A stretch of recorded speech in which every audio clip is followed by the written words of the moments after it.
Bismillahirrahmanirrahim. Assalamualaikum warahmatullahi wabarakatuh. Bismillahirrahmanirrahim. Alhamdulillahirabbil alamin. Wassalatu wassalamu ala Rasulillah wa ala alihi wa sahbihi ajma'in.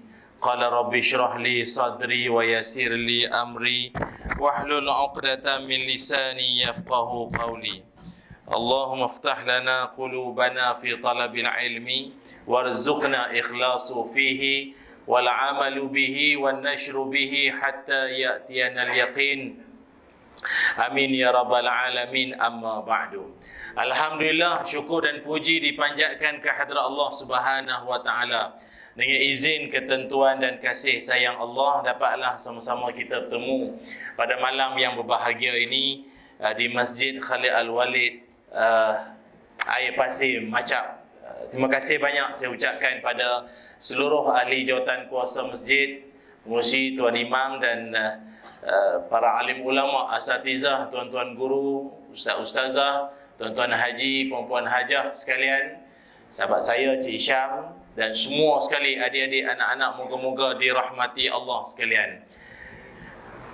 Sorok papan, tarik papan, buah keranji dalam perahu. Suruh makan, penceramah makan. Tapi kadang suruh mengaji, dia tak apa nak mau sangat. Ya? Tapi moga-moga malam ni insya-Allah kita mengaji pun mau, makan pun mau insya-Allah, ya. Alhamdulillah, syukur kehadirat Allah Subhanahu wa taala. Dengan izin dan ketentuan dari Allah, Allah telah mengizinkan kita khususnya di tanah air ini mengecap kebahagiaan, kemerdekaan, kesejahteraan negara masuk ke tahun 65 tahun kita pada tahun ini. Dan ingat, satu ingatan yang takkan pernah saya lupa dulu masa saya belajar dulu.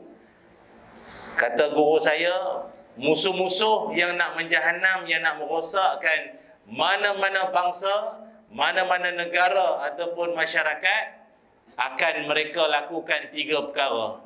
Tiga perkara ini dia akan cuba terapkan dan masukkan dalam sesebuah masyarakat, tak kiralah negara, negeri, kawasan, penduduk, mana kampung ke apa sekalipun.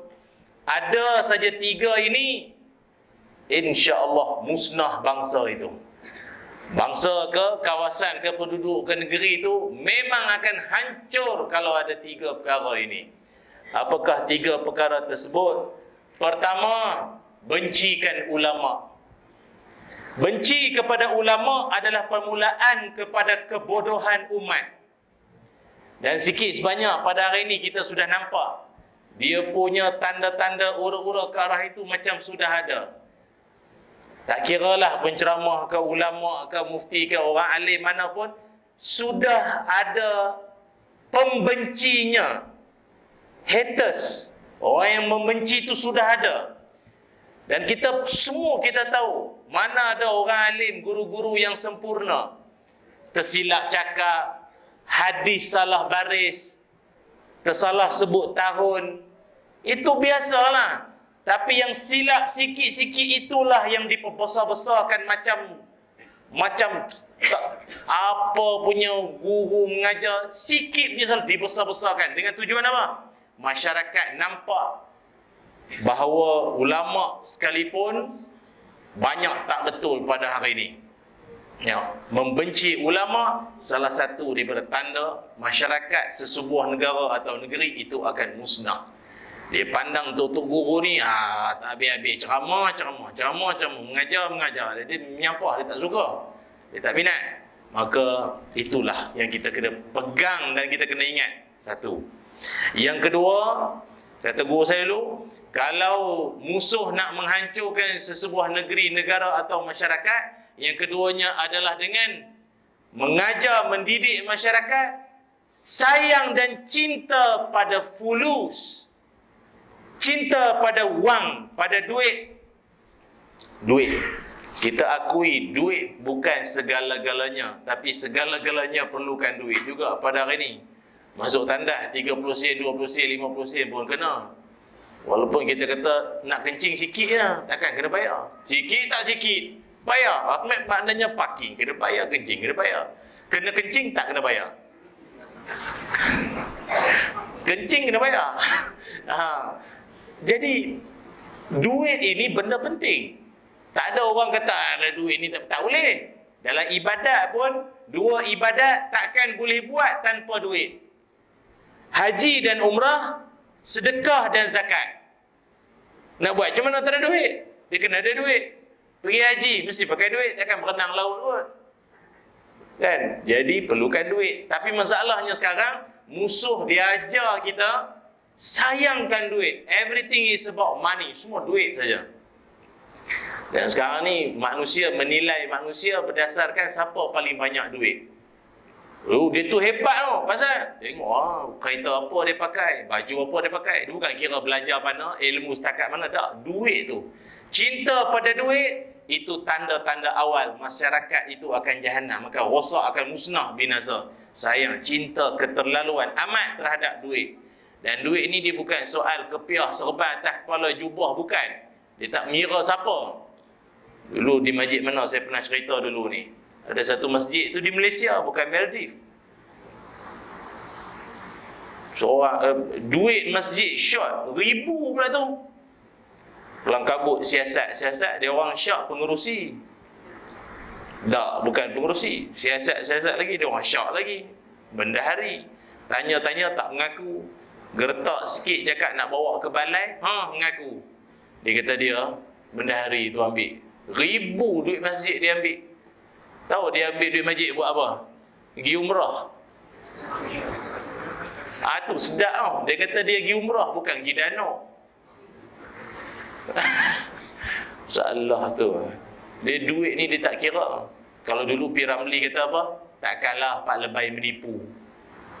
P. Ramlee buat cerita tu macam dia tahu dah kan, akan wujud golongan macam tu. Pak Lebay pun menipu. Duk scam orang, tipu package umrah. Umrah apa RM3,000? Duduk di hotel mewah di Kuala Lumpur, Shah Alam kat seminggu. Makcik tu kata, Cik Ayu murah pasal di hotel. Duduk dulu, Saudi ni banyak urusan sikit, menipu. Lalah tu yang banyak pergi umrah balik hari, tahu pergi umrah balik hari. Hantar airport bagi tu, hutang balik dah. Hai balik dah. Dia mah, rupa kena tipu. Banyak. Yang menipu bukannya orang lain. Janggut kadang 2 meter janggutnya tu, panjang. Nipu. Ayam janggutnya marah, saya pun ada agak. Cinta pada duit. Maknanya dia dah tak kira dah hukum Tuhan, halal haram, semua jadi hailam. Halal haram hailam dua. Yang ketiga, musuh kalau nak musnahkan negara, negeri, masyarakat kita, yang ketiganya apa? Hancurkan keluarga. Musnahkan keluarga. Benci pada mak bapak. Suami isteri bercerai. Lahir anak tak sah taraf. Bersekedudukan. Walaupun bapa dengan anak perempuan sendiri, anak tiri, sumbang mahram, apa lagi? Itulah permulaan benci pada keluarga. Musnah, pecah keluarga tu. Sebab itu saya bab-bab ni saya takut sungguh. Kita lagi-lagi pula duk mengajar orang siang malam kan. Kadang yang mengajar ni lagi Tuhan uji. Banyak sekarang ni yang berlaku isu yang main kayu tiga. Dia kayu golf tak apa. Kayu tiga ni masalah ni. Ada duk pasang diam-diam kata pergi meeting, berdating pula. Nak basuh baju tengok ada risik baju dalam wanita pula. Allah, perang gaduh. Dan kita di Malaysia ni pun kes khuluk pun makin tinggi ya. Khuluk tahu khuluk, tebus talak. Maknanya maknanya isteri dia minta suami dia ceraikan dia sebab dia nak kahwin dengan pak lama. Anak 3-4 orang dah. Cerai lagi. Sedih kadang kita tengok. Banyak kita tengok isunya apa? Berpunca daripada apa? Jumpa kekasih lama. Lepas tu saya pesan tuan-tuan ni kalau kok ada reunion ke apa, bawa aja anak bini tu. Mencucu-cucu bawa sekali ya. Biar isah sikit. Ni jalan belagak bujang tu payah. Gila jalan seorang. Kan? Tak boleh. So bahayalah. Pasal kadang dulu lain. Dulu zaman dulu tak handsome. Misai pun jarak-jarak pokok getah. Segar-segar nak keluar misai itu pun tak handsome Tak handsome. Tak selera tengok. Sekarang smart nak jadi orang masjid pula. Segak, wangi, minyak atar, malaikat subuh, kan? Wangi ada. Jumpa pula, Abang Mat, lama tak jumpa. Abang Mat tinggal di mana sebenarnya? Tanya dalam Facebook tak jawab pun. Abang Mat tu pun, saya tinggal di hati awak. Allahu Akbar. Syaitanir rajim. Itulah dia. Bermain pula orang tanya tinggal mana hati kita pula dia kata. Betul-betul lah. Abang Mat ni dah kahwin belum? Tak nampak bawa siapa-siapa pun. Jawapannya ada pada awak. Mana pula dah. Payah dia makin menjadi-jadi. Nak pula 45 tahun ke atas. Dia makin. Dia tak tunggu pencen. Kadang sebelum pencen jadi dah. Kan? Suruh meninggal tak mau. Nak hidup ke? Dia menyusah ke orang. Macam tu lah. Lepas tu jumpa kekasih lama. Habis. Perempuan tu dulu pun zaman sekolah kolej. Tak cun pun. Tudung nak kemek sini ha. Tak pernah berkosok. Oning tak pandai lagi. Sampai akan milih apa lagi. Di tudung tu. Sekarang jumpa cantik dah, wangi. 2 depa bau dah wangi tu. Lepas tu bertukar-tukar nombor telefon. Dia jadi macam-macam lah time tu. Keluarlah lagu tema. Pernah ada rasa cinta antara kita, kini tinggal kenangan. Habis mulai hari tu, yang suami tu, yang laki tu pun dah telefon dah ada password. Sebelum ni anak bantai main, dia cucu main-main gitu dah, dia ada password dah. Kalau ada password sebelum ni pun ringkas-ringkas ya, sak. Boleh buka dah, tak ada. Lepas ada nombor telefon perempuan tu, sok. Dia kena bersilat sikit lah baru boleh buka. Password telefon dia tu, payah semua. Tu tanda-tanda bermulanya krisis rumah tangga. Ada kehadiran orang ketiga, keempat, macam-macam lagi lah. Ingat tu. Sebab itu saya pun berpesan lah, tuan-tuan ni pun, kalau mungkin ada yang tinggal dengan mertua, tinggal dengan mak mertua, bagus. Alhamdulillah, jaga mertua, jaga mak, bagus. Tapi maklumlah, kadang isteri ni kadang ada hari tak apa nak kena juga dengan mertua dia pun. Dia tak apa nak kena sangat. Kita orang jantan tak ada masalah orang perempuan tu. Sebab itu kalau ada duit lebih, ada ini sikit, kemampuan, duduk asing pun tak apa. Atas perbincangan masing-masing lah. Kadang duduk asing ni senang sikit. Pasal orang perempuan ni ada hari kadang dia nak berlapang-lapang. Orang panggil apa? Hari malas. Orang perempuan dia ada hari, dia panggil hari malas. Tak mau masak, tak mau bercantik, tak mau mengemas, tak mau. Nak baring, melentang macam tu. Baju kelawar, bergelak. Dia panggil hari malas. Kan kau? Betul? Ke hari-hari malas? Dia ada hari dia mau lapang, mau relax. Takkan duduk dengan mertua nak buat macam tu. Mertua tengok jeling, apa dengan baju binatang, baring. Laki kau lapar balik nak masak. Tu payah. Duduk berasingan, lebih tenang, tak ada nak gaduh-gaduh. Ini masing-masing. Kadang tidak bergaduh-gaduh dan membawa pada kebencian pada keluarga. Maka oleh sebab itu, bagi kita yang menyambut Hari Malaysia ini, marilah mengekalkan, menjaga keharmonian negara kita ini, berdoa pada Allah kesejahteraan, keselamatan yang beroleh berkat baldatun thayyibatun wa rabbun ghafur. Negara kita ini disayangi Allah dan sentiasa mendapat pengampunan Allah. Amin ya rabbal alamin. Cuma kalau setakat merdeka di dunia saja tak cukup. Bagaikan tajuk kita kali inilah, yang kita nak juga adalah merdeka di akhirat. Ulama sebut, apa tanda manusia merdeka di akhirat? Manusia bahagia, berjaya, cemerlang di akhirat. Dan kita selalukan baca doa tu, Rabbana atina fid dunya hasanah wa fil akhirati hasanah wa qina azabannar. Doa yang kita minta pada Allah supaya beroleh hasanah dunia, kejayaan dunia dan kebahagiaan di hari akhirat. Doa tu doa favorite Nabi. Nabi suka baca doa tu. Dan saya ingat bukan Nabi je suka, kita pun suka doa tu. Nak pula tu imam bantai baca panjang. Doa Palestin lah, Iraq lah, Afghanistan lah, macam-macam lah doa rezeki, doa ilmu, doa kesihatan, COVID, semua minta perempuan. Kita pun mula tinggi, tak ada hanya. Lama.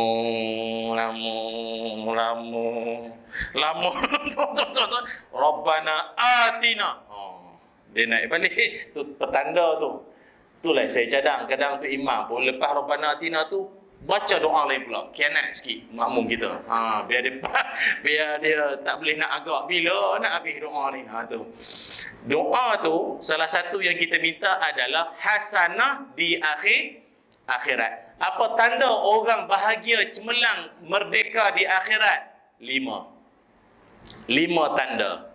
Pertama, kata ulama, orang merdeka, berjaya, bahagia akhirat adalah pertama, selamat daripada seksa kubur. Soalan kubur tak terlepas, semua kena. Sahabat-sahabat Nabi mulia, ulama semua kena soal. Himpitan kubur tak terlepas. Cuma beza kena himpit tu orang soleh ke tak soleh? Orang soleh kena himpit, tapi himpitan orang soleh tu umpama bayi yang dipeluk oleh ibunya hingga terlena. Mak yang peluk baby sempit tak? Ni, mak tu, baby tu sempit tak mak dia peluk dia? Makin lama makin tu kan. Makin rapat makin erat tu macam kena himpit lah. Himpitan yang melenakan. Itulah umpama orang-orang soleh macam tuan-tuan ni semua. Amin. Akan dihimpit kubur, tetap kena himpit. Tapi himpitan manja yang melenakan hingga dibangkitkan di hari kiamat nanti. Sedang puak-puak jahat mengarut hidup merapu ni semua nanti ni, yang ni apa semua nanti ni, kena himpit atau berselisih tulang semua hancur lebur, elok balik dan begitu sampailah kiamat nanti. Maka seksa kubur dia selamat. Dia selamat. Soalan tetap soalan, tapi sampai part kena seksa saja skip. Next, dia terus. Yang kedua, orang berjaya, bahagia, merdeka akhirat siapa? Iaitu orang yang mendapat buku catatan amalan dengan tangan kanan. Malaikat hulu je tangan kanan yang menyambut, cerah masa depan. Tuan-tuan dah maknanya berbahagialah. Buku catatan amal dapat tangan kanan. Ashabul yamin, golongan kanan juga, bukan orang lain. Tuan-tuan juga, amin semua. Tuan-tuan je sebut, puan-puan sekali lah, merangkumi sekali lah. Cebik engkau, kita tak doa lah. Yang ketiga, golongan merdeka, berjaya, bahagia, cemerlang akhirat siapa? Orang yang mendapat syafaat daripada Nabi Muhammad sallallahu alaihi wasallam. Sebab itu salah satu daripada amalan paling senang nak dapat syafaat Nabi, apa dia amalan dia? Amalan dia apa? Selawat, senang. Lagi apa lagi? Yang rare sikit, jarang-jarang orang tahu. Apa? Membaca doa selepas azan. Tu jangan tinggal tu. Man qara'a Allahumma rabb hazihi da'wati tammah hatta yakhtimaha wajabat lahu syafaati yaumal qiyamah. Nabi kata, siapa yang lepas azan dia baca Allahumma rabb hazihi da'wati tammah sampai habis, Nabi kata wajib orang tu dapat syafaat aku di hari kiamat. Wajib. Bukan sunat lagi dah. Berhak, boleh tuntut dengan Nabi. Siapa ni? Orang rajin baca doa selepas azan. Oh betul. Memang betul. Tapi ada ke orang tanya, azan mana ustaz yang kita nak kena baca doa tu? Azan majid. Saya kadang habis majid kami surau tu pun azan juga. Jadi kena doa yang mana? Banyak ke azan ni? Mana-mana azan je lah. Lagi banyak baca lagi banyak. Kumpul point. Nanti dia macam Shopee jugalah. Dia kumpul point lah. Point ke coin macam tu lah. Nanti boleh redeem dekat akhirat nanti dengan Nabi SAW. Boleh. Syafaat tu. Tapi kalau dengar orang azan ke baby, taklah kot pasal azan ke baby slow biasanya. Ke azan orang baru dapat baby kan, azan kuat ke slow? Biasa slow, baby tu je dengar kan. Tapi tak juga, ada orang kadang dia dah lama menikah, 13 tahun nikah tak dapat baby. Sekali dapat baby dia seronok, excited, puprak ambil gambar selfie lah, alhamdulillah lah, barakallah semua. Dia pun azan. Dia punya azan memang kuat sungguh. Baby dia je pun Allahu Akbar, Allahu Akbar. Sambil air semayang. Ingatkan Zuhur dah. Baru pukul 10 pagi punya kuat. Tak payahlah pecah ke gendang budak tu. Jadi biasanya tapi jangan buat main tu. Azan ni kadang bukan semua orang berani. Dah lah azan tu satu. Azan ke baby ni bukannya kuat sangat. Azan ke baby sendiri pun kadang yang tak tahu. Kawan saya ada seorang tu, tak sebut nama lah, dia Qori, dia suara merdu, dia suara dia memang sedap. Dia pun kebetulan kata isteri sebelah ni dapat baby, dia azan anak dia. Qori kan? Sedap lah. Kawan sebelah pun dapat kat baby, tak bang-bang lagi. Padahal kawan ni beranak dulu. Sedap kawan sebelah ni azan. Lepas tu dia pun kata, Ustaz, boleh azan anak saya sekali boleh? Azan sekali boleh? Azan kan? Dia bapa afdal. Dia bapa yang afdal. Dia kalau azan, afdal bapa. Kalau tahnik, afdal orang soleh, tok-tok guru. Bukan bapa tak boleh. Kalau bapa tu soleh tak apa. Takut telan kurma budak tu kan nanti rasa gudang garam. Tu takut tu. Jadi kalau azan, bapa. Dia patut bapa dulu. Kan, lepas tu kawan saya kata, bapa lah afdal. Saya dandan lah, batuk kering, TB, corona semua datang time tu. Tak boleh lah. Bolehlah kawan saya pun azan. Mengasihlah ustaz, serang. Kawan saya tengok, RM50.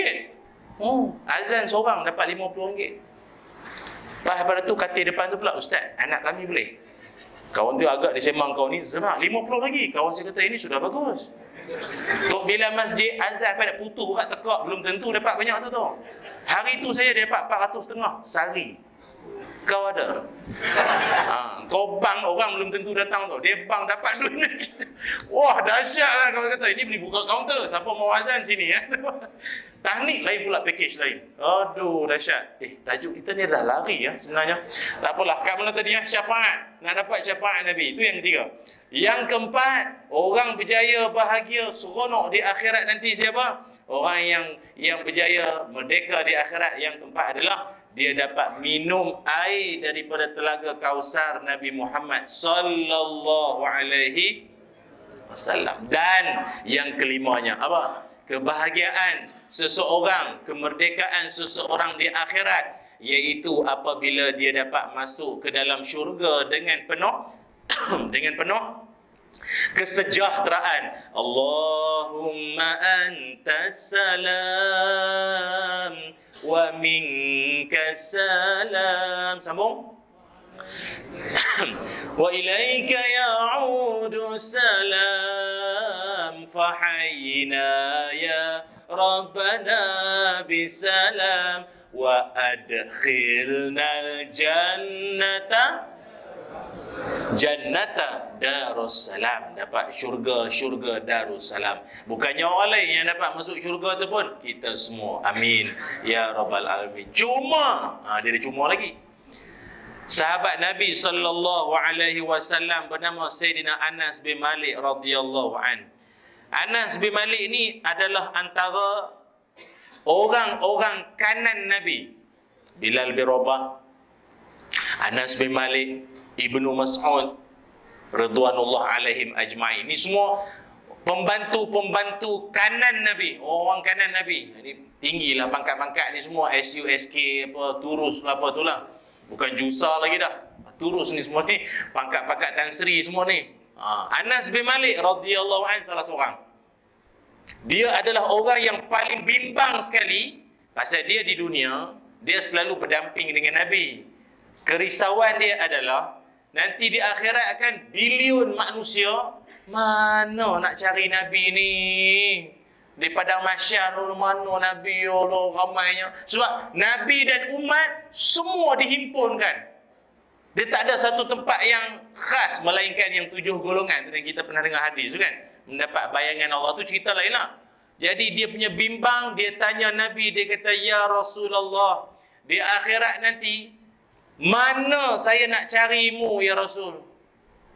Di dunia ini kita tanya rumah kawan di mana?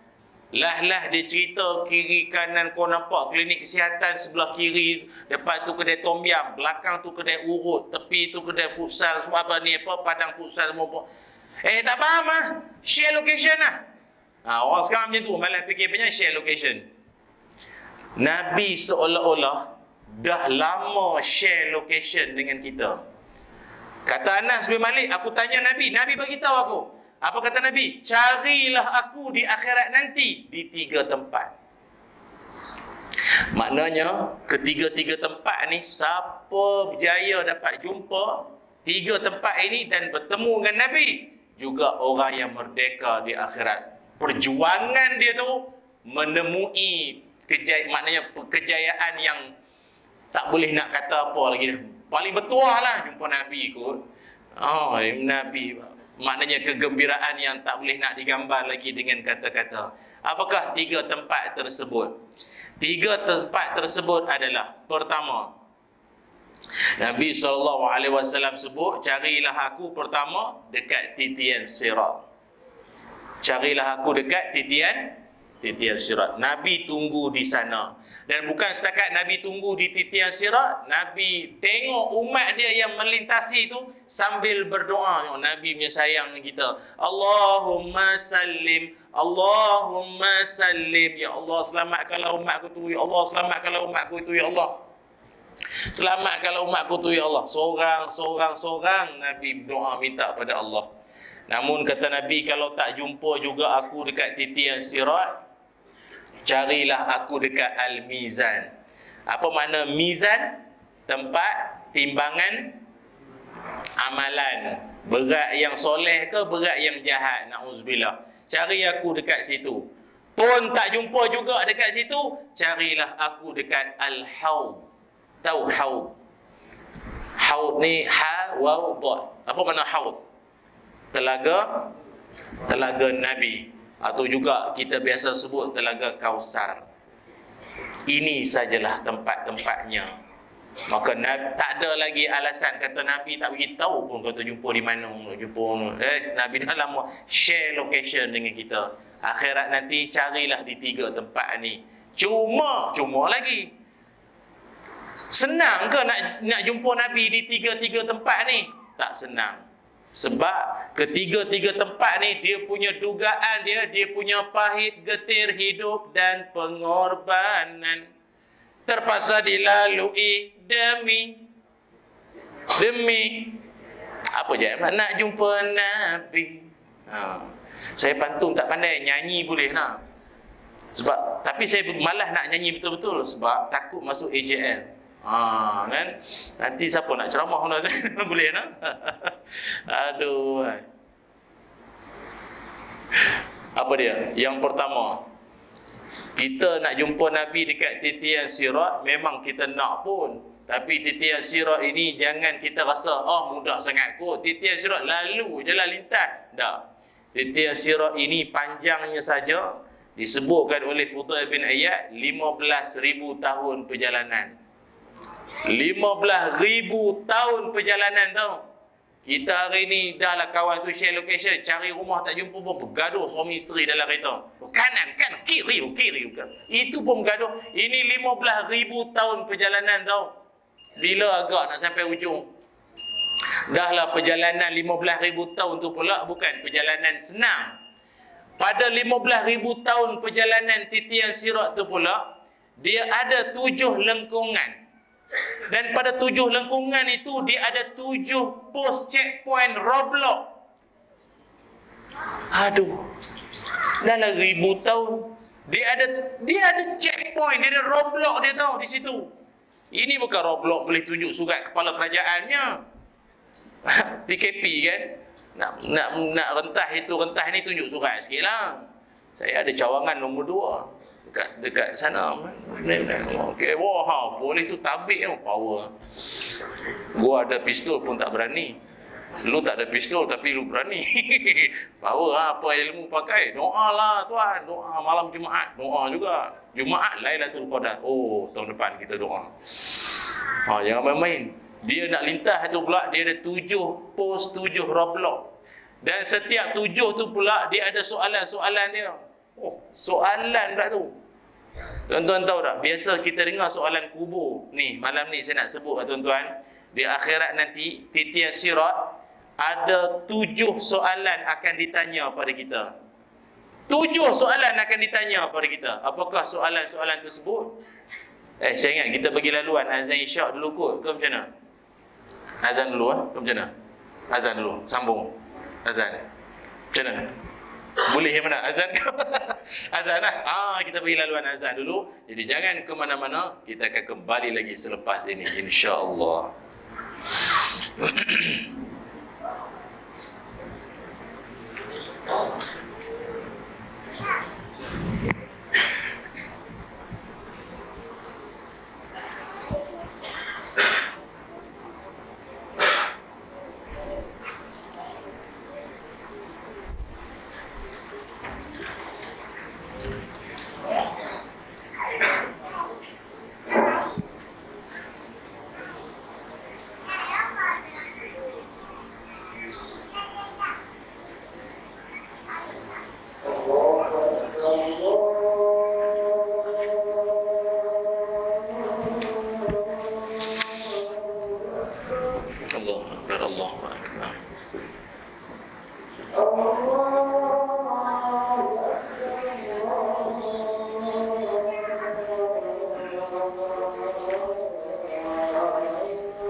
Allahu Akbar, Allahu Akbar.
La haula.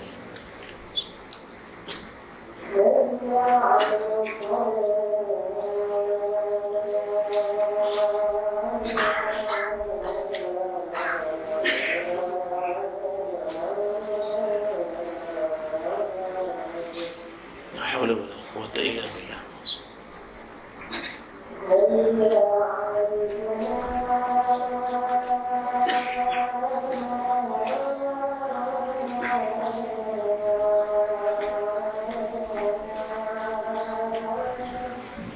La haula wala quwwata illa billah.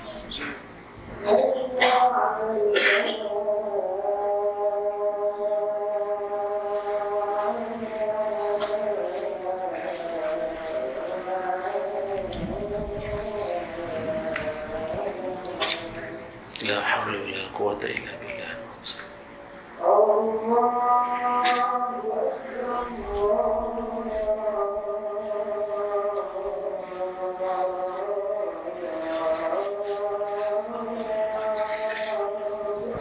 Allahu Akbar, Allahu Akbar.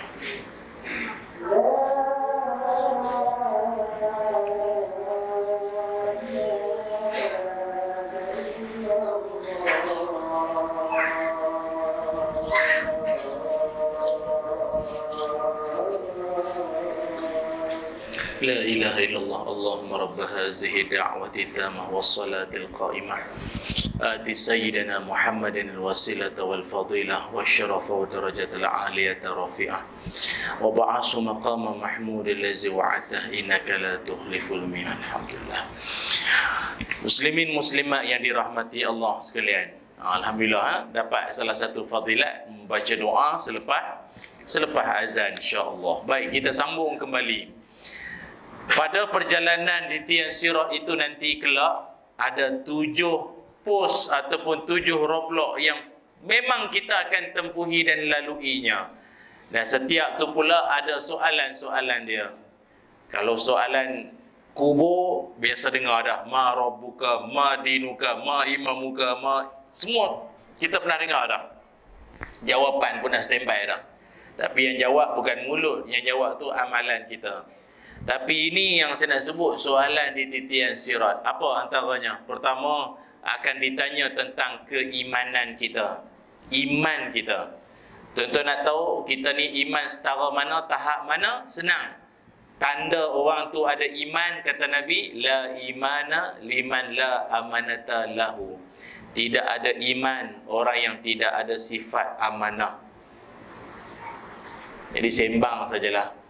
Dia kata dia ada iman. Tapi kalau tak boleh harap. Ada setengah orang muka tak boleh percaya lah. Orang tak boleh percaya. Tak ada sifat amanah terhadap apa saja, bagi duit ke, pinjam, tak ada apa, jawatan ke, memang tak boleh percaya dia tu. Jadi dia punya tahap keimanan pun macam itulah maknanya. Bergantung pada tahap sifat amanahnya, satu. Yang kedua, akan ditanya tentang sembahyang kita, tentang solat kita selama mana kita hidup. Lepas itu solat, sembahyang buat elok-elok tuan-tuan. Belajar betul-betul berguru. Saya takut sembahyang yang kita buat pada hari ini ni standard sembahyang dulu zaman budak meninggal ada pun untuk guru kita ada pun duk macam tu lagi punya sembahyang, cara sembahyang. Ada kita, saya pun tak tahulah dengan mana dia belajar. Ada setengah-setengah. Ni negeri lain lah tuan-tuan ya. Kita pun tak tahu mana dia belajar. Mengulang Fatihah tu kadang tak tahulah dia sebab tajwid ke, sebab dia wah-wah ke apa, kita pun tak tahu.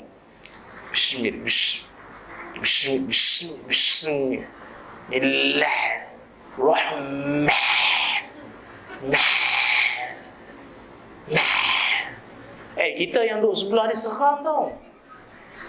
Ni predator ke apa ni benda sebelah ni. Walau tau. Wow. Jadi apa tu? Mana belajar tu? Tahu saya pun tak faham. Lepas tu dimarah orang pula tu baca tajwid tak betul. Orang tu berbulu dalam hati, nak juga tembak orang tua ni. Yang pakcik tu semua. Tapi budak-budak dia malas nak bergaduh. Orang tua ni 2-3 hari dah kot nak meninggal dah. Dia malas nak bergaduh. Semayang ni perbaikilah, dia panggil tahsin solat. Kan? Tuan-tuan yang semayang tahiyat yang duk angkat sekali, yang duk angkat banyak kali tu, kita tak kata salah, tapi belajar mana. Itu je lah. Biar ada rujukan. Sebab tu tuan-tuan kalau datang dengar ilmu, jangan mari malam ni je. Masjid kita saya percaya ada buat majlis ilmu malam-malam lain berkitab. Mari duduk belajar. Tak tahu tanya guru agama, guru ramai tanya. Jangan nak buat mandai sendiri. Orang kita kadang diikut orang kan, buat jari tutak begini. Kita tanya dia, Haji, mana belajar Haji? Tak adalah, pergi umrah itu tengok Arab tu buat macam syok kan. Dia kira syok lah, bukan rujukan lagi dah. Tak boleh. Lepas tu dah lah, dia tak tahu benda apa. Lepas tu dia buat palatau pula tu. Tu masalah. Tu yang solat. Yang ketiga, akan ditanya tentang zakat. Zakat kita. Yang keempat, akan ditanya tentang puasa kita. Yang kelima, ditanya tentang haji dan umrah. Yang keenam, ditanya tentang wuduk dan mandi wajib. Mandi wajib. Ingat tak? Niat. Bila kali terakhir mandi wajib tuan-tuan? Lama dah tak ingat dah Ustaz. Kecuali menikah baru ingat balik dah tu. Ada orang macam tu. Dan yang ketujuh, mandi jenazah tu mandi wajib kan? Jenazah tu mandi wajib kan? Yang ketujuhnya adalah akan ditanya tentang bakti kita terhadap mak bapak kita. Rupa ditanya di akhirat nanti ni. Sebab itu mana-mana yang ada dalam majlis ni, mak ayah yang mana masih hidup, hiburkanlah mereka buat apa yang patut. Bawa naik kereta kabel ke, makan siap kat Langkawi ke apa, bagilah dia happy selagi dia ada, selagi dia hidup. Orang tua-tua ni, saya tak tahu lah tuan-tuan lagi banyak pengalaman lah. Saya setakat pengalaman sikit-sikit ada ni, yang saya duk perhati, tiap kali buat baik dengan orang tua je, sejurus selepas itu, ada je lah rezeki yang datang tu. Kadang tu tak habis lagi. Baru suruh mak pilih lauk. Ambil je mak. Lauk mana paling mak suka. Jangan tengok harga. Ambil je mak. Duduk sekejap orang telefon. Oh ustaz, kita nak bincang ada satu bisnes, tengok. Saya cakap mak, tengok mak. Alhamdulillah mak lauk tak ambil lagi. Ada satu bisnes masuk. Mak kata, oh ya ke? Kalau macam tu mak ambil ketam lah. Asal mak nak ambil ikannya. Lah, ambil lah mak, ambil. Mana tahu mak ambil ketam nanti orang telefon lagi. Mak saya pun boleh tahu. Sebab tu mak penceramah ni lain sikit. Makam dia lain. Tak apa, belanja orang tua-tua ni berkat tu kita nak tu. Dia dah tak ada nanti melopong lah kita nak siapa lagi dah. Kecuali cari mertua baru. Tu mungkin. Kalau nak lah, kalau tak ni ejah mana ada lah. Itu namanya titian sirat. Macam manalah kita jauh tu ustaz? Macam mana kita nak melepasi selamat sebab titian sirat? Bawah tu api neraka. Bawah tu api neraka, dan tuan-tuan pun tahu kan, dalam perjalanan seseorang nak menuju ke ujung, ada dua perkara yang duk kacau orang tu bagi dia gayat. Nak terjatuh, nak tergelincir. Dua perkara akan menggayatkan dia. Siapa tahu apa dia? Pertama, jawatan.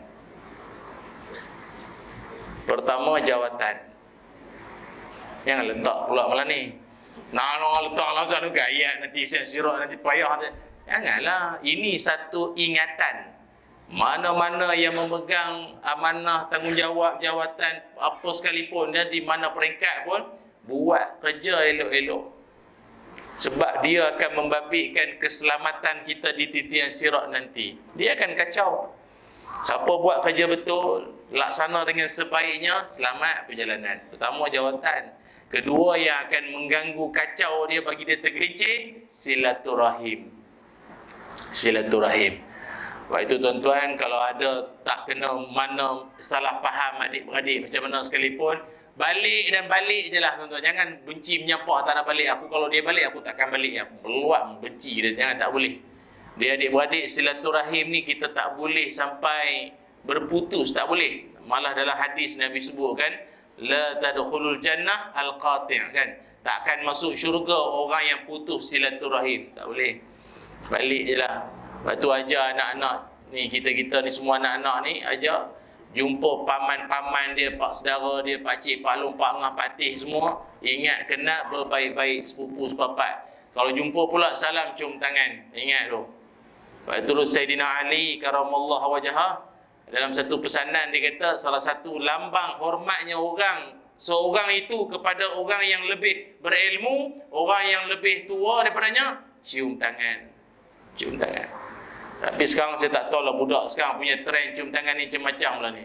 Dia ambil tangan kita pergi ke dahi dia. Macam tu punya salam. Dia salam yang betul cium tangan ni, dia tunduk. Dia nunduk badan dia sikit, bukan rokok tu ketuhannya. Dia tunduk sikit badan, cium tangan kita. Ni cium tangan dia. Tak sampai maksud dia, mesti cium tangan orang yang kita hormati itu. Dan perbuatan tu, agama Islam ni memang salah satu daripada benda yang mengkagumkan orang bukan Islam. Orang bukan Islam kadang dia tak ada pun cium-cium tangan. Dulu buat program apa dulu kita dengan ni lah, dengan pelajar-pelajar Jepun dengan Korea dulu. Hanya sayo lah dia orang pun. Sarang he lah dia orang pun. Pelajar-pelajar kita masa tu, pelajar tahfiz, berserban semua. Dia jumpa yang Jepun-Jepun, di mana Korea yang tua-tua ni, dia cium tangan. Bayangkan budak-budak serban kita ni, dia cium tangan yang tua-tua tu. Oh, dia orang jadi macam hati tu dia jadi. Dia orang sendiri cakap, dia kata dia ada grandson. Apa? Cucu Cucu dia pun tak pernah cium tangan Masa anak-anak tahfiz tu cium tangan, dia rasa lain Oh, itu dakwah. Sila pula masuk Islam kalau macam tu. Hanya kerana cium tangan je. Tu. Sebab itu kita hormat, cium tangan, mendoakan. Tu. Jadi kita berdoa pada Allah, moga perjalanan selamat di titian sirat. Cuma ulama menyebutkan, ada cara nak bagi selamat di titian sirat ni. Apa cara dia? Maknanya perjalanan tu jadi cepat, sepatah kilat mungkin, sekelip mata mungkin. Amalan dia adalah, buatlah 3 perkara ini. Buat 3 perkara. InsyaAllah perjalanan di titian sirat tu jadi mudah nanti. Amin. Apa dia? Pertama, ni ingat. Yang pertama, jangan bincang mengenai agama Allah mengikut pendapat sendiri. Itu yang pertama. Jangan bincang tentang agama Allah ikut pendapat sendiri. Jangan. Dia benda agama ni tak boleh ikut pendapat. Rasa, apa rasa-rasa? Tak boleh dia rasa. Saya rasa tak boleh pakai. Dia mesti berbalik Quran, hadis, pandangan ulama. Tu je lah. Jangan bincang agama Allah ni ikut pendapat sendiri. Sekarang mufti-mufti jalanan banyak nak mengaku kita tak tahu, nampak ceroy sangat. Jawab je lah. Tu payah tu. Terkejut saya hari tu ada seorang tu. Dia bercakap di depan macam ni lah. Taklah ustaz, tapi dia macam duk bagi motivasi ke orang. Tiba dia masuk dalam bab hukum hakam sikit. Dia tanya, tuan-tuan sembahyang selama ni daripada berdiri ke sujud, turun tangan dulu ke lutut dulu? Tangan dulu ke lutut dulu turun?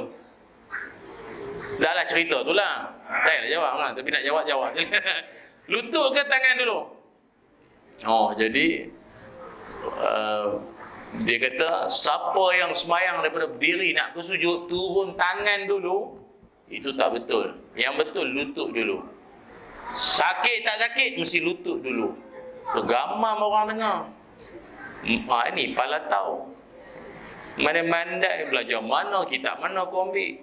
Padahal perbincangan ulama panjanglah.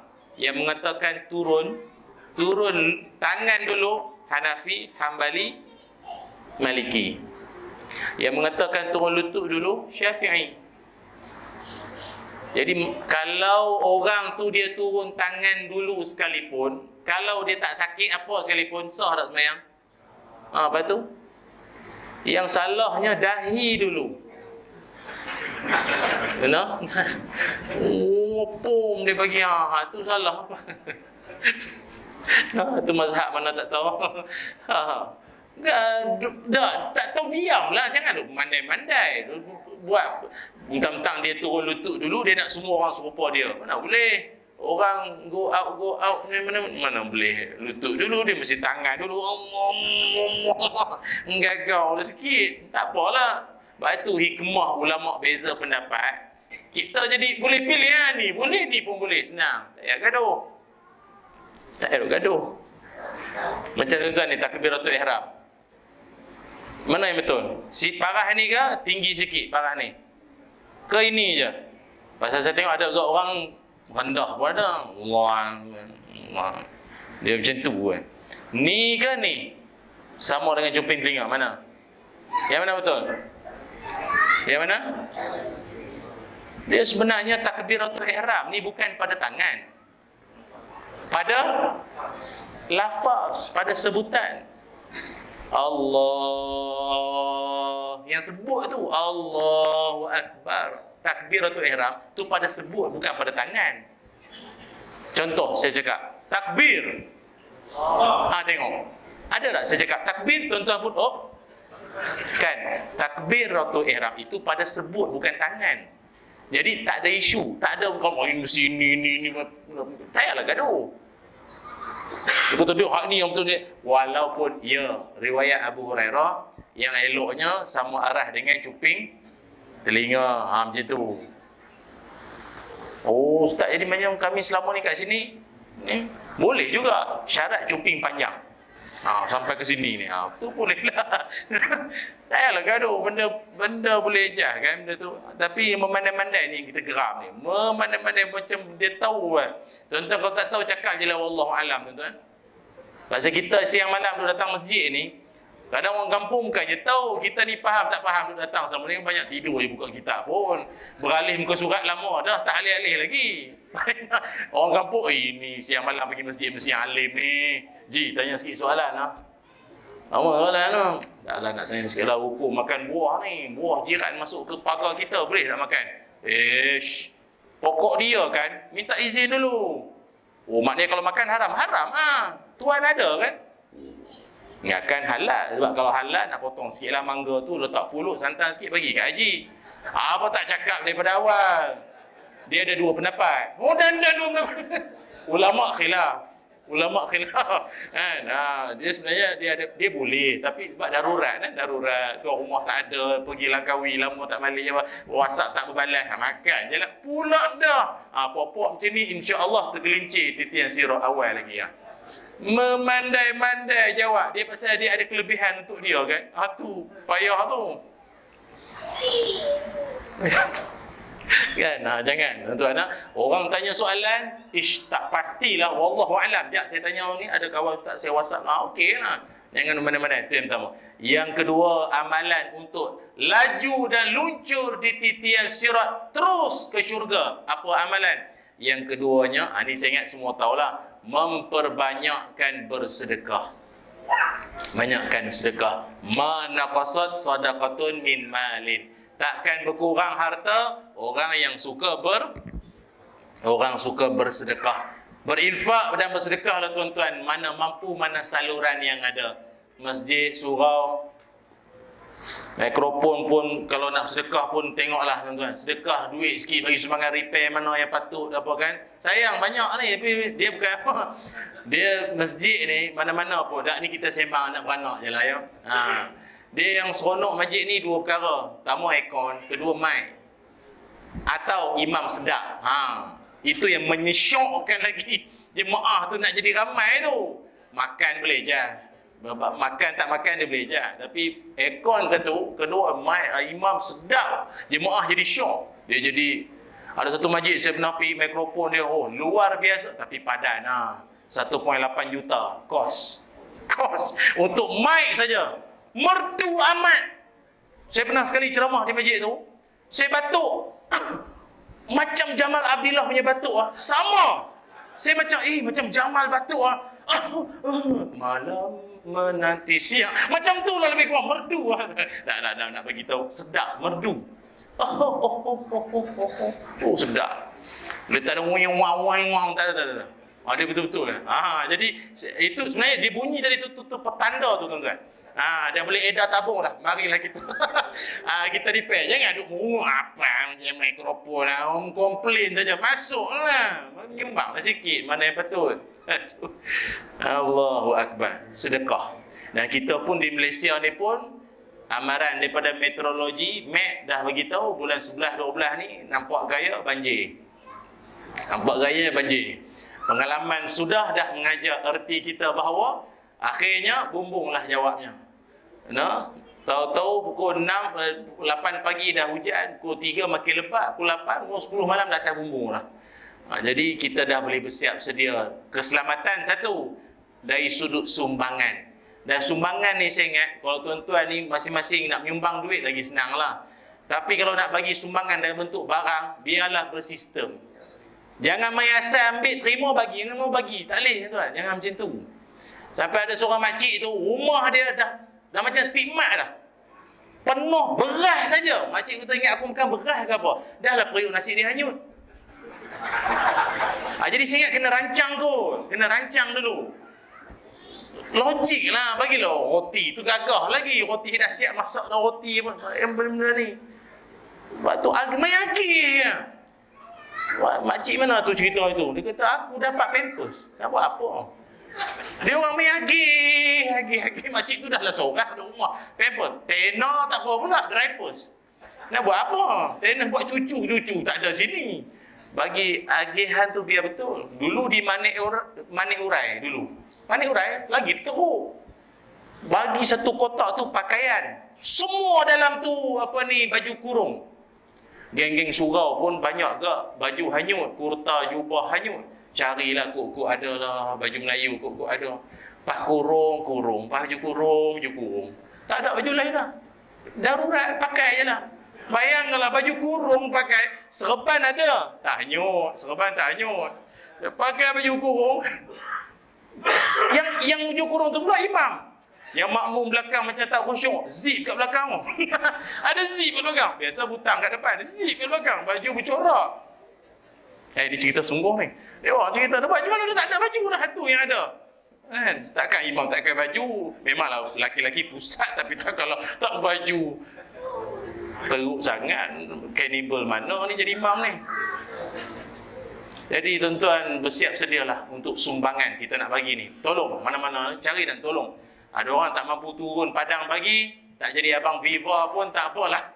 Transfer account, masuk duit dalam account. Itu yang kedua. Yang ketiga, ataupun nak bersedekah sesuai dengan si penerima. Macam tuan-tuan ikut berhajat nak bersedekah kat ustaz-ustaz, kita terima tak ada masalah. Tapi biar sesuai. Sedekah yang paling saya tak boleh nak, bukan tak boleh terima, saya terima, tapi tak boleh belah ke apa orang panggil? Tak boleh belah, tak boleh bayang, tak boleh bayang, tak kena ke? Tak apalah apa. Dia bagi saya seluar dalam. Tahu pula tu saiz. Dia tahu saiz pula tu. Menung saya dah untuk ustaz. Mungkin dia nak berkat kot ya. Semacam kau punya berkat ni, ya Allah, bagi seluar dalam. Sebab dia bukan, sekarang ada seluar dalam yang memang canggih. Dia tak apalah, apa situ seluar dalam dalam masjid pula ni. Tak senonoh tu YB dengar nanti ya. Tapi biar sesuai lah aku ustaz ni bagilah serban ke kepiah ke butang macam Melayu tu. Kan? Kereta lagi afdal lah. Dua. Yang ketiga, nak cepat masuk syurga lalu lintas di titian sirat. Yang ketiganya adalah, yang ni tak ramai orang mampu buat. Boleh cerita je lah. Tapi kalau dengar ni boleh buat terus. Melapangkan keperluan wanita disebabkan kematian suaminya. Itu yang tu. Itu saya kata tu tak ramai berani buat. Berani buat, sana dah jeling, asah parang dah. Itu payah tu. Tak gini kak, ni bukan cari gaduh, ni Nabi sebut. Saya ni menyampai je. Nabi cakap. Nabi kata as-sa'i 'alal armalati wal miskin kal mujahid fi sabilillah. Orang-orang yang suka menolong ibu-ibu tunggal, orang miskin seperti berjuang fi sabilillah. Takbir. Ni takbir yang mana ni tuan ni? Semangat yang mana ni? Dia kata kita nak pergi lawan Israel tak boleh dah, dengan kolesterol darah tinggi, slip disc tak boleh. Akak senapak pun bengkok. Macam mana nak berjuang fisabilillah, nak dapat pahala berjuang? Ni lah.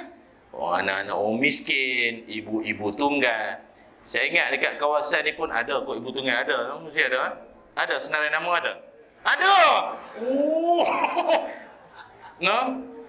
Jadi tak tahu nak buat apa lagi kan, macam mana? Boleh share lah dalam grup tu nanti.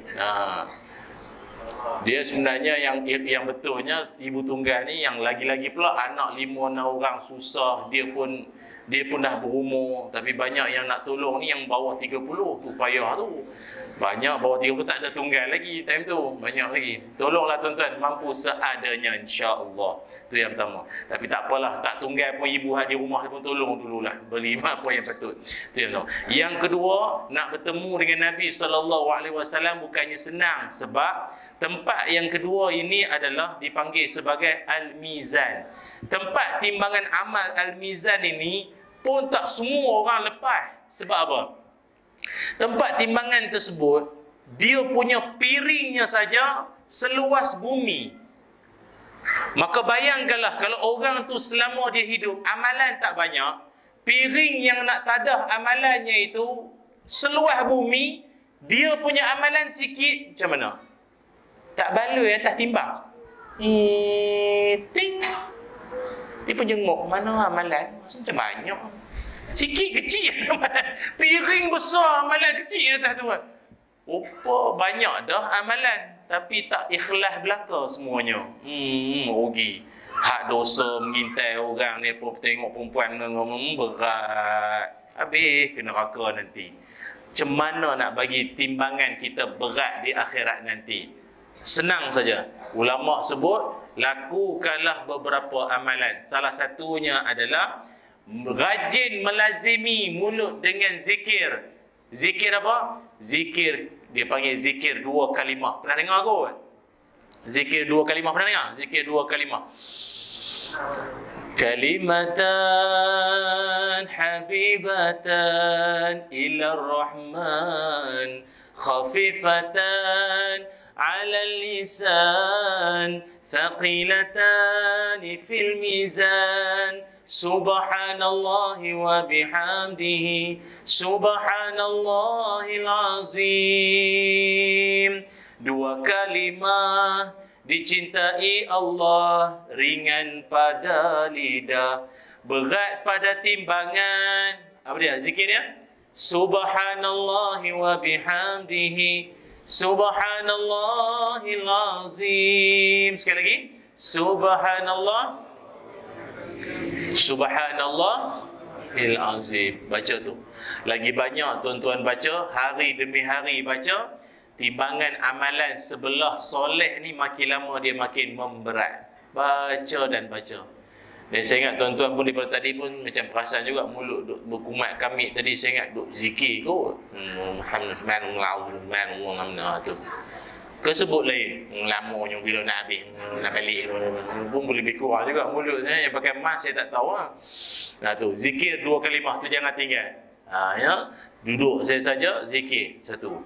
Yang kedua, amalan ni pun saya ingat sama juga, iaitu untuk beratkan timbangan amalan kita di akhirat nanti adalah memiliki akhlak yang baik. Memiliki akhlak yang baik ni, darjat maqam dia tu tinggi sungguh.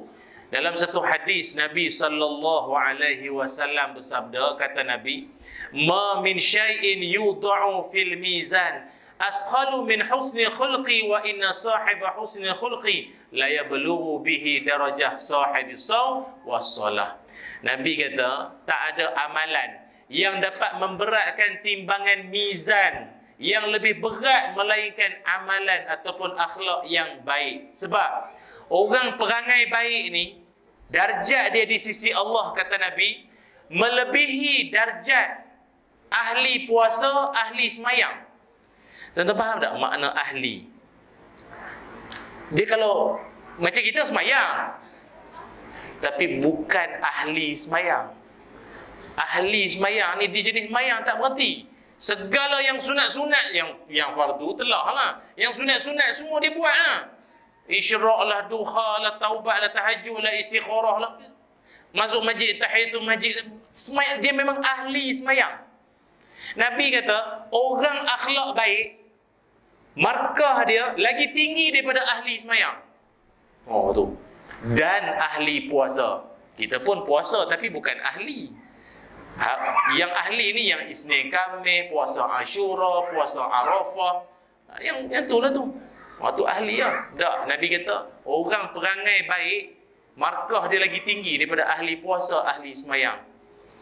Cuma kita tak tahulah kita ni perangai baik tak baik. Imam Hasan Al-Basri sebut, nak tahu kita ni baik tak baik di sisi agama senang saja. Salah satu tanda orang tu baik adalah kaful azza, menahan diri dari menyusahkan orang. Itu tanda orang baik. Tuan-tuan yang ada dalam masjid, dalam rumah Allah ini, nak tahu tak kita ni baik tak baik? Senang saja. Tuan-tuan perasan tak? Hidup tuan-tuan ni banyak menyusahkan orang ke tidak? Kalau hidup banyak menyusahkan orang, tu tanda orang tak baik. Adanya kita, orang lain jadi senang, tu tanda akhlak baik. Tuan-tuan datang masjid, parking semua elok tak kat luar tu?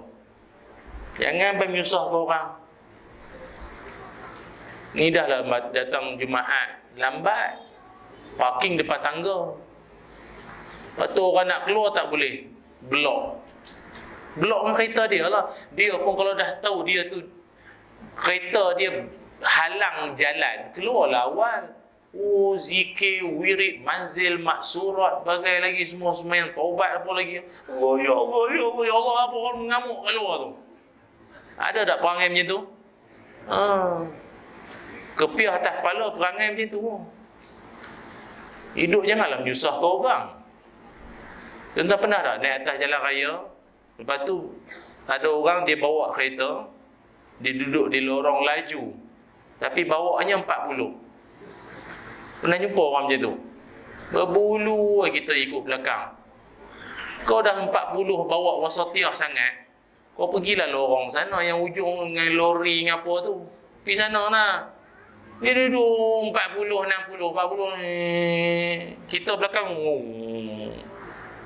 nak cepat. Mana tahu kok penceramah ke apa tu. Yang banyak penceramah lambat sampai tu. Kan? Orang yang belakang tu dia nak cepat. bagi lampu, signal, wiper. Dia tak faham ah. Dia tak faham ah. Dia tak reti nak pernah jumpa kot. Kadang tu lagi kita nyucuk lagi dia laju. Mama bergegar. Kita bukan apa. Kadang kereta-kereta yang ni kadang 2.5, 3.5. Yang dia tu kadang 1.0 je. Kita tak nak nyucuk sangat, kesian. Bergegar, dia pun nak pergi piknik, kita nampak. Dengan bekas bihun kat belakang semua, melompat-lompat bihun tu pun. Tapi ada orang dia ego Mungkin kot dalam Malaysia ni dia seorang bayar road tax. Janganlah macam tu, reti tak? Kau hidup, tak tahulah semayang macam mana. Boleh tak jangan menyusahkan orang? Nabi sebut orang baik memudahkan orang lagi tinggi darjat daripada ahli semayang, ahli puasa tau. Janganlah menyusahkan orang, bagilah laluan pun masalah. Ustaz ni lepas geram nampak, lebih kurang lah. Genom panjang. Lepas tu kita tak tahan, dia tak nak bagi jalan. Kita pun potong. Betul tak? Kita mesti akan potong, nak tengok ni siapa. Betul tak? Kita pun potong. Biasa lelaki ke perempuan jenis tak suka bagi jalan ni? Lelaki ke perempuan jenis tak suka bagi jalan ni? Apa? Apa dia? Perempuan. Tak tahulah, pengalaman saya tak pernah anggap perempuan. Tapi bila kita potong-potong je, lah perempuan. Dah lah bawa kereta menyombong. Kita potong, dia tak mau tengok. Dia bekas. Tolonglah jangan menyusahkan orang. Tolonglah jangan menyusahkan orang. Tuan-tuan mana-mana yang yalah kita beritahu dah hukum hakam tentang rokok ni. Nak merokok juga silakanlah, pejuang berani mati, tak apa. Tapi janganlah merokok dengan ada baby orang sakit. Yang betul penting diri sendiri, selfish. Sakit tu, tuan-tuan tahu kan, kajian kan, orang yang menghidu lebih teruk daripada orang yang mengisap. Janganlah menyusahkan orang. Saya kadang malam-malam tak nak makan berat-berat, nak cari burger, nak cari roti apa. Pergi kadang kedai burger tu, saya ingat dulu sini ada jual kedai burger. Mana kedai tu berkepul asap. Geng-geng budak motor tu, asap. Nak macam awan lah situ ya Allah. Jangan menyusahkan orang, hidup jangan menyusahkan orang. Slipper penceramah pun sama, tolonglah jangan ambil. Kalau nak beli dah tuan-tuan, jangan. Itu selalu, mana-mana saya selalu pesan, nak ambil juga. Yang ambil tu pula kadang ambil sebelah yang lagi sakit hati. Dia tinggal sebelah je besar, apa masalah. Kita pun menung lah, aku dah lah, ya Allah nak naik kapal terbang sekejap lagi ni. Tak, dah, bukan masalah apa pun, boleh je, tapi takkan berkaki ayam. Kesian pramugari tengok, loh Ustaz, tak ada job ke apa ni, slipper pun tak ada dah ni. Jadi kita pun dah tinggal sebelah. Lagi bagus orang masjid, kenapa Ustaz sedih, nampak slipper sebelah. Kalau Ustaz, ujian Allah. Saya suka ayat tu, saya suka. Ujian, janganlah menyusahkan orang, boleh tuan-tuan. Orang yang hidup tak nak menyusahkan orang, memudahkan urusan orang, itulah orang yang dimudahkan Allah jalannya ke syurga nanti. Dan yang terakhir, yang ketiganya, harap kita semua dapat merdeka di akhirat, iaitu dengan dapat berjumpa Nabi di stesen yang ketiga, iaitu namanya Al-Haud. Apa makna Al-Haud? Telaga Kausar. Apa kelebihan yang ada pada telaga Kausar Nabi sallallahu alaihi wasallam? Itulah telaga yang mana dia punya manis dia ahla minal asal, lebih manis daripada madu. Madu tu pun manis dah. Dia punya air lebih manis daripada madu. Abyadu minal laban, lebih putih daripada susu. Dalam dunia ni apa lagi yang lebih putih daripada aku putih? Aku putih pula dah. Susu tulang kan? Putih dah tu dah. Lebih putih daripada susu Nabi kata. Lagi apa lagi? Nabi sendiri akan hidangkan kepada umat dia untuk minum. Serve. Nabi serve tu, ini satu penghormatan. Kita dapat pergi kedai tom yam, budak pelayan tu ambil order pun rasa seronok dah. Kenyang kita ni. Tadi di masjid hidang makan dah. Saja nak ngetih habis. Makan gapo ben? Makanlah sikit. Mari dah kan. Kita pun daripada tak nak makan, lapar pula rasa. Macam tu. Yang hidangkan pada kita bukan budak Siam, bukan budak petani. Yang hidangkan air Telaga Kausar tu Nabi Muhammad sallallahu alaihi wasallam. Tapi ada satu berita tak syok ni nak bagi tahu. Nabi SAW menceritakan di akhirat nanti akan ada golongan malaikat halau daripada minum telaga Kausar. Malaikat halau dia, tak boleh minum, tak boleh masuk kawasan ni untuk minum telaga Kausar, tak boleh, dihalau lagi siap. Kita di dunia ni kalau dihalau oleh mak mentua tu, tak apa lagi lah dunia kan. Halau dengan mak mentua daripada Singapura ke Pulau Pinang duduk rumah Abang Ali. Nah, duduk rumah Abang Ali. Nah, tak payah sewa pula tu kan. Abang Ali ni baik sungguh Dia baik sungguh, dia tak berkira. Sebab itu berkat keturunan dia sampai jual jeruk. No. Tak tahulah, ni tak ada kaitan kot. Contoh lah contoh. Oh, jeruk Pak Ali, tak tahulah, tak ada kaitan kot. Saya rasa saja cerita. Ali ni kan. Allahu Akbar. Yang halau ni malaikat. Nabi sayang umat dia. Ni umat dia. Tahu kan Nabi macam mana dia cap umat dia? Min asaril wudu. Pancaran air semayang. Sebab itu Nabi suruh kita ambil semayang dengan elok. Jangan touch angle, jangan itu. Rambut tu memanglah paling 3 helai, janganlah lurus sangat. 3 helai dia sebab setiap anggota ni dia bercahaya, dia keluar cahaya, tangan cahaya, muka, rambut semua cahaya. Tapi kalau dah 3 helai takut cahaya tak terang, malam Nabi tengok siapa lek-lek lampu tu tak apa terang tu. Itulah tu yang ambil wuduk tak apa banyak tu. Itu. Nabi kata, janganlah halang tu semua umat aku. Bagilah masuk minum telaga ini. Apa kata malaikat? Yaqulu la tadri ma ahdathu ba'daka ya Rasulullah. Itulah puak-puak yang dihalau itu adalah orang-orang yang setelah kewafatanmu, puak-puak tu telah merubah segala ajaranmu ya Rasulullah. Dia ubah ejah habis agama. Ajaran agama yang Nabi ajar tu, tak, Nabi meninggal, dia ubah habis. Maka dia dihalang. Dan bukan setakat tu saja, Nabi bila dengar saja, faqulu suhqan liman baddala ba'di. Nabi kita celaka, macam syuh lah, soal syuh. Jangan masuk. Keluar. Tadi malaikat yang halau, sekarang Nabi yang halau. Siapa? Orang yang merubah agama Allah. Sebab itu jangan buat memandai-mandai. Kita belajar agama, biar berguru. Jangan kita yang muncul ajaran-ajaran pelik-pelik ni, semua mandai-mandai ni. Takut apa? Nuah. Akhirat nanti. Elok. Malu. Dia punya malu ni luar biasa. Semua umat nampak. Puak-puak kena halau daripada minum telaga Kausar.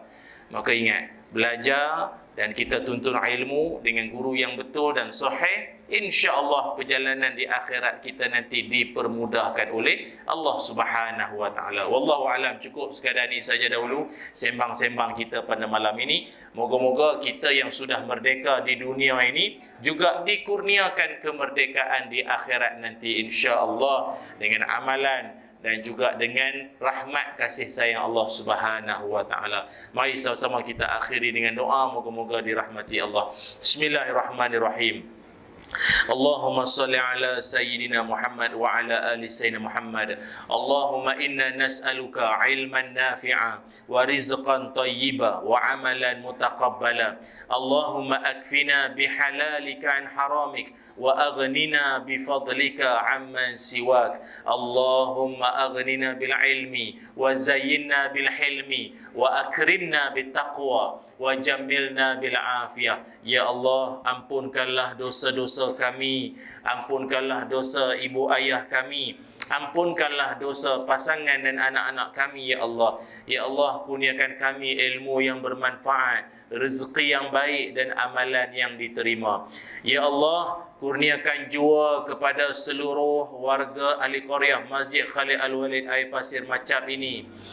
Anak cucu keturunan mereka menjadi alim ulama, menjadi orang-orang saleh ya Allah, dan senantiasa memakmurkan rumahmu ini ya Allah 5 waktu sehari semalam. Ya Zal Jalali wal Ikram, berkati dan rahmatilah para penyumbang-penyumbang, orang yang tidak pernah kedekut akan hartanya, berikanlah kesejahteraan, kesihatan, keberkatan yang berpanjangan dalam hidup mereka, ya Allah. Ya Allah, bersempena dengan sambutan Hari Malaysia ni, ya Allah, jadikanlah tanah air kami ini sebagai negara yang mendapat kasih sayang dan rahmat-Mu dan perlindungan-Mu, ya Allah, dari sebarang perkara yang tidak diingini, ya Allah, ya Zal Jalali wal Ikram. Wa sallallahu ala sayyidina Muhammad walhamdulillahi rabbil alamin. Taqabbalallahu minna wa minkum.